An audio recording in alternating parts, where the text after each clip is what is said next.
নমস্কার viewers, Sharmi easy রেসিপিতে আপনাদের সকলকে স্বাগত। কিছুদিন আগে বাড়িতে গিয়েছিলাম, তখন ওখানে আনা হয়েছিল 1 কেজি ওয়েটের একটা শঙ্কর মাছ। এটাকে আমি শঙ্কর মাছ বলেই চিনি। তো আপনারা কি বলে জানেন অবশ্যই কিন্তু কমেন্টে জানাবেন। তো বাড়িতে গেলে সাধারণত আমার ভিডিও করাই হয় না, কারণ ভিডিও করার যন্ত্রপাতি আমার কিছুই ওখানে নাই।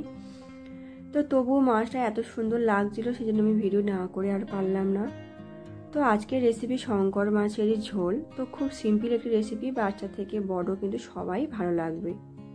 তো দেখুন মাছটা কত সুন্দর দেখতে। তো এই মাছটা ছোট হোক বড় হোক আর যে কোনো সাইজের হোক না কেন, কাটতে গেলে কিন্তু ঠিক এই মাছ বরাবর মানে দুটো চোখের মাঝামাঝি অংশ থেকেই কিন্তু এটাকে আমি লম্বাভাবে কেটে নেব। তারপরে মাছের ল্যাজ হচ্ছে, এটা বেশ বড় সাইজের ল্যাজ হয় এই মাছের। তো মাঝখান থেকে কেটে নিলেই কিন্তু মাছের পেটে যে তেল পোটা বা নোংরাগুলো থাকে সেগুলো কিন্তু খুব অনায়াসে দেখুন পরিষ্কার করে বের করে নেওয়া যাচ্ছে। তো কোনো রকম সমস্যা হবে না এই মাছ কাটতে।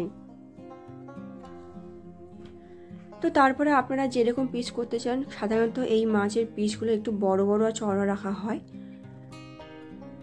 তো কেটে নিয়েছি। তারপরে এই সাইডের ল্যাজ রকমের যে আছে সেই অংশটাকেও কিন্তু এইভাবে কেটে রেখে দিচ্ছি।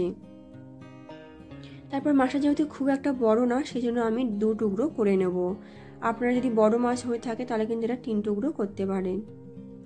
তো প্রত্যেকটা মাছের পিসগুলো কিন্তু ঠিক এই লম্বাভাবেই কেটে নিতে হবে, তাহলে কিন্তু মাছের কাটার শেপগুলো কিন্তু বেশ সুন্দর আসবে।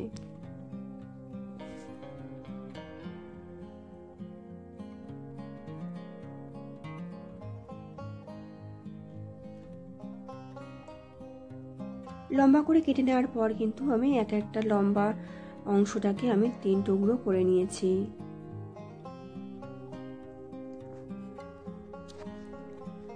তো সবটা কাটা হয়ে গেলে পরিষ্কার করে ধুয়ে জল ঝরিয়ে নিয়েছি।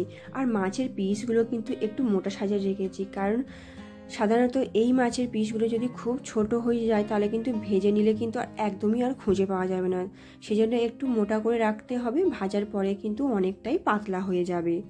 তো এটাকে ভেজে নেওয়ার জন্য দিয়ে দিচ্ছি 1 চামচ হলুদের গুঁড়ো আর 1 চিমটি লঙ্কার গুঁড়ো, আর স্বাদ অনুসারে এখানে আমি 2 চামচ লবণ দিয়েছি।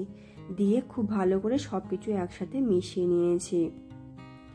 তারপর একটা কড়াইতে একটু বেশি করে তেল দিয়ে দিচ্ছি, কারণ মাছটাকে একটু বেশি করে তেল না ভাজলে কিন্তু খেতে একদমই ভালো লাগে না। তো তারপরে মাছের পিসগুলো দিয়ে এপিট ওপিট উল্টিয়ে পাল্টিয়ে ভেজে নেব।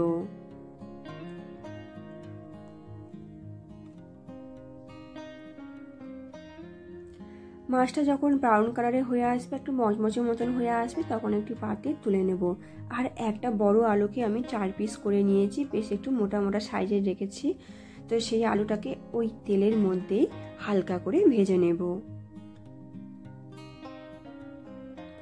আর তার মধ্যে দিয়ে দিচ্ছি 1 চামচ লবণ আর সামান্য পরিমাণ হলুদের গুঁড়ো দিয়ে এটাকে ভেজে একটি পাত্রে তুলে নিতে হবে। একেবারে কষিয়ে নিয়ে আলু রান্না করার থেকে এরকম ভেজে তুলে নিলে কিন্তু তরকারির টেস্টটা আরও একটু সুন্দর হয়।